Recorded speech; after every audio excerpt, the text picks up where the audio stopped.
baolinfo.net moo leen di jox ay xibaar yu gaaw te wóor ay journalistes yu xarañ te mën seen liggéey baolinfo.net le portail du Baol sur le web. baolinfo.net mën ngeen a abonné sunu chaîne YouTube Baol Info. atte ñaari fànn la benn fànn bi mooy kan moo def mbir mi lu xew bu ñu xamee ki nga xam ne moo def jéey ji ñu daan ko ay atu kaso wala ñu daan ko loo xam ne moom la juge yi jàpp ne moo méngoo ak jëfinam beneen aspect bi nag mooy ki nga xam ne moo faatu ñu daal di ko dam li nga xam ne war na mun a noot xolam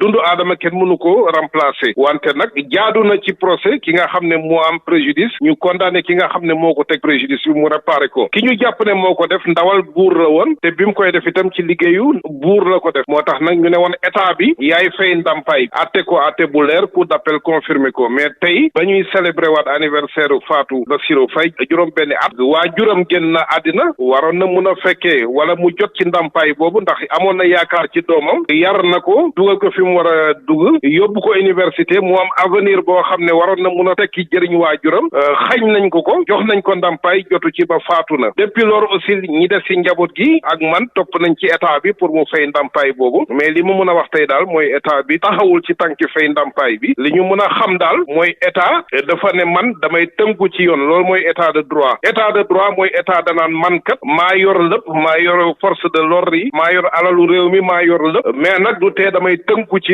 yoon boo demee nag ba droit ne la fayal tribunal ne la fayal nga ne duma fay defe naa pexe mi bëriwul lu dul dem ci plan international li ñu koy defee wala yooyu mais defe naa ne ngoru suñu famille yi tey mayu leen ci mbiru alal ñu ci egg fenn fi moo tax defe naa dañuy xam ne rek seen doom suñ borom moo leen ko joxoon jël na ko nga tënku ci suñ borom rek. baolinfo.net moo leen di jox ay xibaar yu gaaw te wóor ay journalistes yu xarañ te mën seen liggéey